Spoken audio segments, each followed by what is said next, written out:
I want to start by telling you how this speech came about. I won an award I wasn't expecting to win, and it had a consequence I wasn't expecting. Benchmark Litigation gave me an award at the beginning of the year for being the U.S. Trial Lawyer of the Year. It was the first time a woman had won that recognition, and I found myself in the position almost immediately of being asked to speak about why there are so few women who reach the top of that field. The first time I got asked to give a speech like that, I was asked by Kathleen Sullivan to speak at a conference that my law firm was sponsoring. Kathleen Sullivan is the Sullivan in the name of my law firm, Quinn Emanuel Urquhart and Sullivan. So she's kind of my boss. She's absolutely my idol. And she asked me to give this keynote speech at the end of a conference where we'd invited 50 of the most successful women lawyers in the country. And I realized I didn't have any idea what I wanted to say. So I went to look at what I think is probably the most successful speech ever given on this topic. That one. Sheryl Sandberg's 2010 TED Talk on why we have so few women leaders. I watched it, I read it, I looked at the book again. This is successful, like you can't even picture successful. This is a video that has been downloaded off of YouTube millions of times. It led to a book that sold millions of copies. There are now lean-in circles in 72 countries. You can't get more successful at a message than that. And she answered the question why we have too few women leaders with a great answer. It's a great answer. She said, you've got to take a seat at the table. She's speaking to women with this message. She said, take a seat at the table. Don't leave until it's time to leave. And make your partner be a real partner. That is a great answer. So I didn't think I could improve on that. And I went to see about how much improvement there had been in the 7 years since that speech, and I looked up the numbers. Not very much had changed between Sheryl Sandberg's speech in 2010 and when I looked up the numbers in March of this year. In fact, pretty much nothing had changed. There was exactly the same number of female heads of state. When Sheryl Sandberg gave her speech in 2010, there were 19 female CEOs in the Fortune 500. When I looked it up in advance of the speech Kathleen Sullivan asked me to give in March, there were 21. That number had gone up and down over the course of a decade, 2 up, 3 down. It doesn't vary at all. It stays about the same. And I don't know if you saw this morning, but AmLaw sent me an email to my inbox announcing the result of their annual study on how many women equity partners there are in law firms. Did anybody see it? As of today, 19%. In 2010, when Sheryl Sandberg gave her speech, 17%. Nothing is changing. Do you know that right now, in the S&P 1500, there are more CEOs named John than there are female CEOs? And she gave a great answer that millions of people listened to and that everybody I know internalized. But nothing changed. So you learn something if you spend time being a trial lawyer. What do you do as a lawyer if there's a perfectly good answer and it isn't working? You wonder whether or not there might be something wrong with the question you're asking. So I started to think about it. I still didn't have any idea what I wanted to say in this speech that Kathleen Sullivan asked me to give. But I started to think about it, and I knew that I really wanted to say something inspirational. I didn't want to be negative. I'm not going to read those numbers out. I had a very good reason to want to be inspirational. Because at this conference we were having, the night before I was going to speak, we were going to honor Sheila Birnbaum. The ABA calls Sheila the mother of toxic torts. And she didn't start in law firms when 19% was something to whine about. She started when they didn't have any women at all. She went to law school when there were no female professors. And she built an entire career knocking those barriers down with one hand, defeating opponents all day long, and all that time reaching back with the other hand and hauling women up behind her. We were going to honor her and the speakers. Kathleen Sullivan was going to speak. She's one of the most successful Supreme Court litigators of all time. Faith Gay was going to speak. She's one of the most successful trial lawyers in the country. Oh, and the moderator for the conference. The moderator was Jenny Durkin, who currently is on leave from my firm to run for mayor of Seattle. These are amazing women, and they got some speaking skills. And I didn't have the faintest idea what I could say or how to be inspirational at all. So I sent an email to everybody that was coming.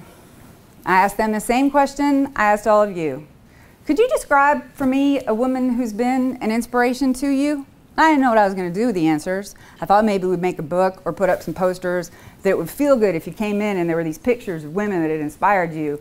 I wanted people to feel good, and the numbers were terrible.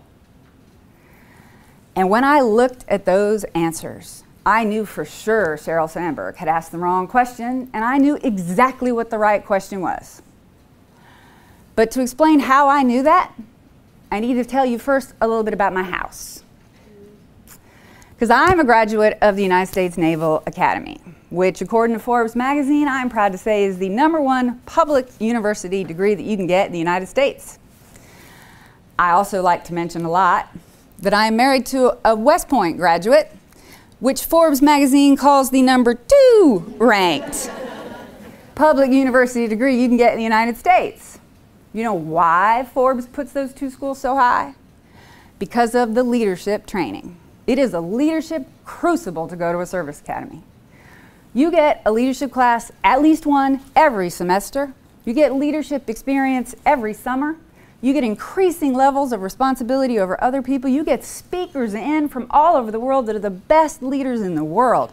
And you get all this so that the day you graduate, when you go out to your job in the military, you're going to have the leadership skills so that people will follow you to the sound of gunfire. You take it seriously to study leadership and what makes you effective. And then you graduate and you go out in the military and you see some of the best examples of leadership in the world. And you also come close and personal to the consequences of when it's done wrong. There's no way not to take it seriously. There's no way not to care about it. In my own case, after a little bit of time in the helicopter community, in the JAG community, and a very short stint in a civilian law firm, I went back to the Naval Academy to be a resident fellow in their Center for the Study of Professional Military Ethics, to teach in a leadership seminar, a capstone course in leadership to the students there, to people who were about to graduate and go get shot at. It mattered what we were teaching, it mattered to them, and it still matters to me now. I buy every book that they write that has leadership in the title. And then I made it worse. I married a West Point graduate, and he's got a whole nother bookcase full of books. So we must have every book on this topic that's ever been written. And I don't go through a train station without picking up a magazine. If they put the best traits of the great leaders on the cover, I buy it. And as soon as I saw the descriptions that people had sent me of women who inspired them, I knew exactly what question we should be asking. Because the adjectives people use to describe women who inspire them are the exact same adjectives that show up on the lists of the traits of a great leader. I'm going to give you some examples.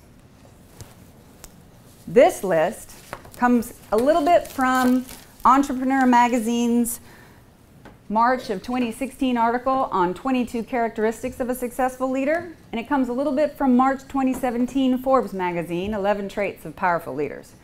You guys, a lot of you, and thank you, filled out descriptions of women who inspire you. I'm guessing you recognize some of the adjectives. Some of them become repetitive. They show up on different lists and different synonyms. When I gave this speech in March, I took one answer from everybody, and I was able to match it to the exact adjectives on these lists. I've done this speech now for a lot of different groups from every different kind of background, and you always get these words. These are the words people use when they describe women who've inspired them. It proves my point. You hear it coming, right? Women already demonstrate leadership characteristics. The question we should be asking is why we don't recognize these traits as leadership when we see them in women. To give you some examples of your own answers, so many of you talked about your mothers and grandmothers, those who made sacrifices, who persevered, who overcame obstacles. One of you described a grandmother who's a Holocaust survivor, who never gave up despite coming to this country with absolutely nothing, growing it into a multi-million-dollar business. One of you described a mother whose pure tenacity took a community theater into a world-class theater. Another described a grandmother selflessly dropping out of school in World War II to get a job and support a family. One of you described her first boss. You described her as a force of nature who empowered and protected her employees. I could read you every one, and you'll see the adjectives from these lists. You'll see empowerment words, persistence words, strategic, self-managing, accountability words. You'll see all of these words from the lists of the best character traits of leaders. And every group I ask, I get the same responses. So since the first time this happened, I've been even more inspired, and I've been very focused on distilling this large list down. I wanted it to become something that focused on the most important, that boiled it down to the characteristics we need to remember. So I went back to my robust bookcase, and I read every book that I got from a service academy. I read every one they give out at West Point. Then I looked at what they're teaching in the business schools, and I went back to those books. Then I went through Amazon's top 10 selling books on leadership, and I went through those. And I collected every single list that's been published in a magazine in the last 10 years as well. I wanted to do this for me.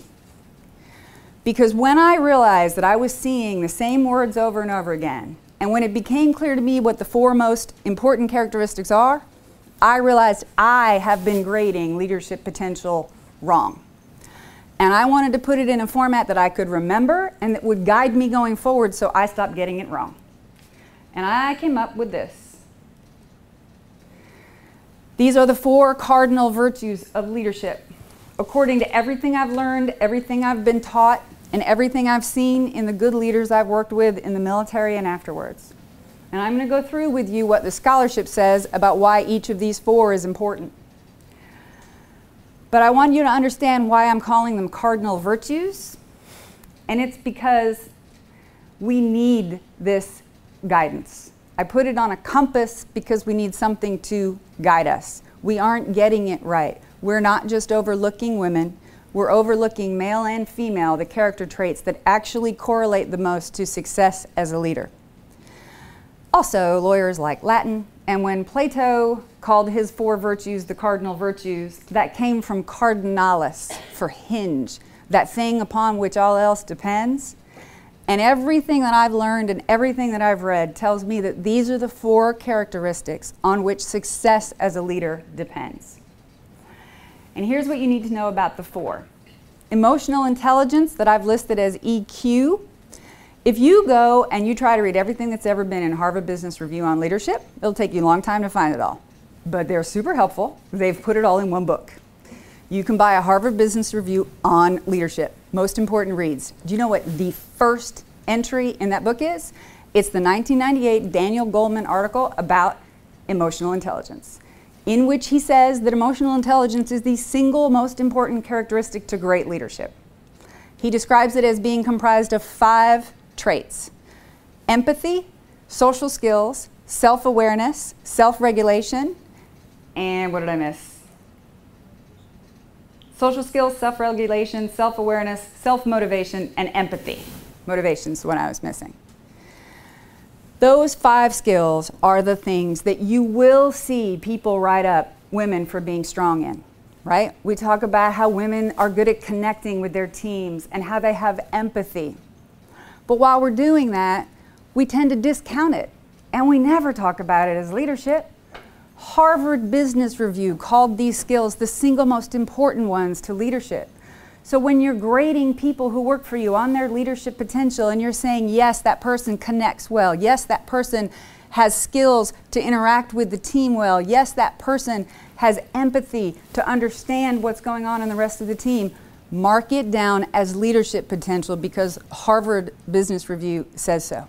And that's just not in 1998. There have been so many studies since then backing it up. There's one from last year that says emotional intelligence is more important than IQ. And it's not the only characteristic that's critical. I'm going to turn you next to 2001. There's a book out from 2001 by a guy named Jim Collins called Good to Great. It's taught in almost every business school now. In Good to Great, they were trying to focus on what separates certain companies from doing as well as the rest of their industry to outperforming that industry, and what are the metrics, what are the drivers for that really exceptional performance in great companies. The research model is really interesting because they set out to ignore leadership. Jim Collins said to his researchers, don't bring me stories about Mr. Charisma. I'm not interested in leadership as driving this. I want the financials. I want the data. I want the metrics. What was happening at these companies that became great? And the researchers had to come back and say, you can't ignore this. There was such a glaring correlation with two particular leadership traits. The leaders at these great companies were so different from the others and so unexpected that they ended up writing half the book about level 5 leadership. And level 5 leadership drills down to two character traits, a combination of humility and resolve. The level 5 leaders were not the extroverted, charismatic, spotlight-seeking guys you might expect. They were often quiet, shy, and reserved. They had humility.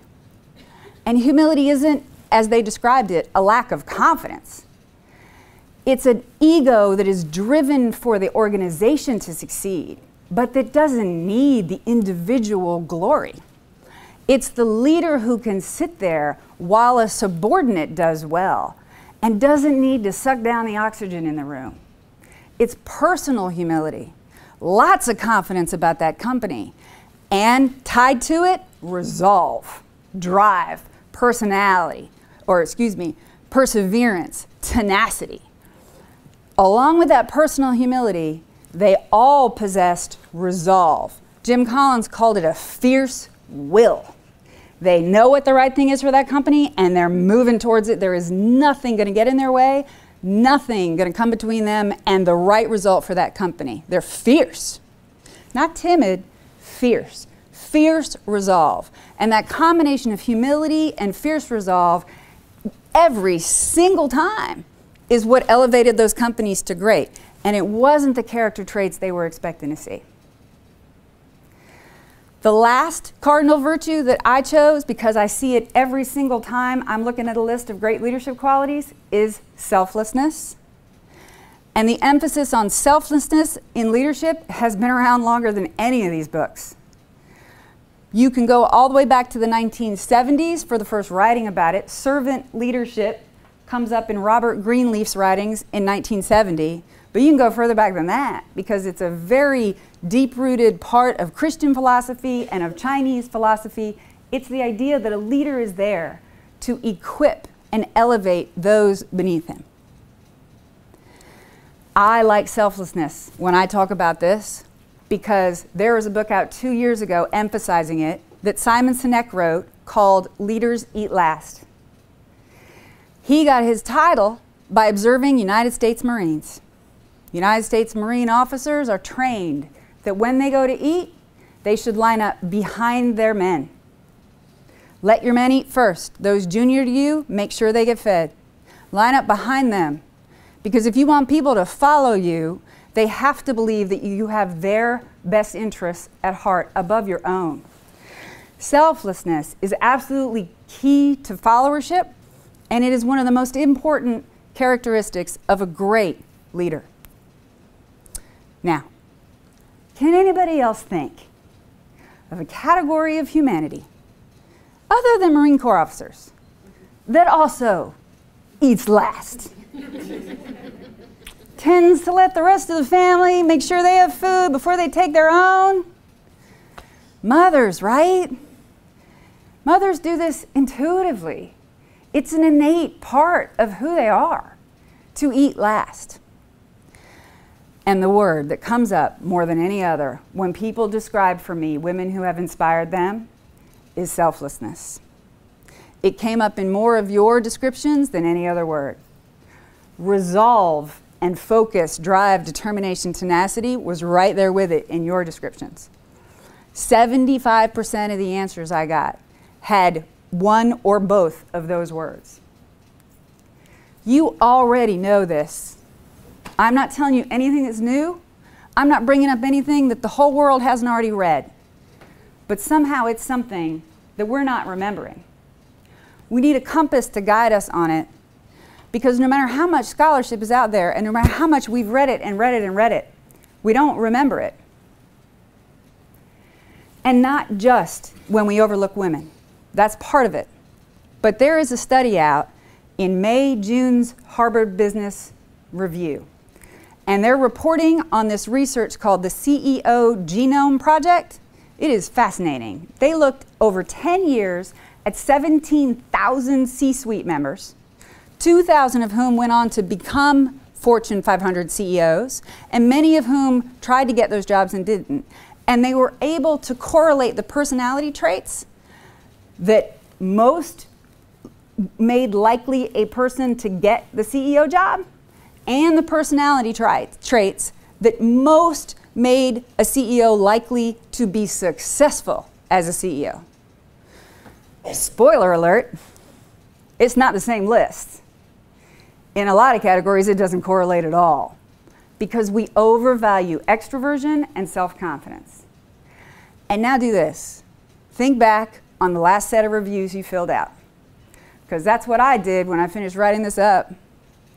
And I realized we need this compass because we've been getting it wrong. I've been getting it wrong, male and female, in terms of what I'm valuing, because these are the things that make leaders successful. Not self-confidence, not bravado, not self-aggrandizing, credit stealing, it doesn't do it. This is what gets it done. And here's another reason that I think this compass is especially helpful, because it helps us understand why we're overlooking women. You see humility and selflessness at the poles of this compass, and you know that women have those two character traits in abundance. Sheryl Sandberg pointed it out in her 2010 speech. She said, to explain this tendency, she cited to a Harvard study that they do year in, year out, and it always comes out the same way. They ask graduate school students at Harvard to estimate their grade point average every year. The men guess a half a point too high, the women guess a half a point too low. She also cited to something called an attribution inclination. If you go to a woman and you say, why did that team you were leading do well? She's never going to start that sentence to answer you with I. Those two qualities that Sheryl Sandberg pointed out, you know another way to look at those? As leadership. And I don't know about you, but ever since I heard that speech, every time I hear a woman doing something self-deprecating or credit deflecting, I've been correcting her. Hey, don't do that thing. You know what I could have been doing? I could have been congratulating her on her leadership potential. I could have been noticing how good that behavior is for my organization. Because women do that because they take so much pleasure and gratification out of putting others forward, right? Out of the guys and girls on their team succeeding behind them, out of mentoring them, out of bringing them along. It's exactly what we were recognizing when we were talking about Sheila Birnbaum's contributions to the profession. It's what we should be recognizing as leadership in the women and the men who work for us. Because it's not the men you think it is either. It's the ones demonstrating these four characteristics. We've got to remember them. So, luckily, I have a way we can remember them. If you haven't noticed already, humility, emotional intelligence, resolve, and selflessness. The cardinal core principles, the virtues of leadership are hers. You can remember that, right? I have one very excellent piece of news to leave you with and a request. And here's the excellent news. I told you at the beginning that I looked these statistics up in March when I was going to give this speech Kathleen Sullivan asked me to give. And it was bleak, nothing changed. Well, I've been doing this speech a little bit since then. I've done it 4 or 5 times in different groups. And I was going to talk to a tech company about a month ago, and I remembered the Fortune 500 comes out in the summer. I should check again, just in case. You heard me say that in the 7 years since the speech, goes up 2, goes down 3, doesn't change very much. There were 19 female CEOs in 2010 when Sheryl Sandberg gave her speech. There were 21 in 2016. In 2017, there's 33. That's not 2 up, 3 down. Something is happening. I had a high school history teacher named Mr. Herbie, who I remember saying that there is nothing more powerful in human history than an idea whose time has come. It has been brought to my attention that may not be original to Mr. Herbie, but I choose to remember it that way because he was awesome. And I am sure of this. This is an idea whose time has come. And it is catching on somewhere. People just need to hear it, because I know when they hear it, they're going to feel that it's right. So my request is that you remember this, and that you go out there and you help me share it. I hope you will. Thank you.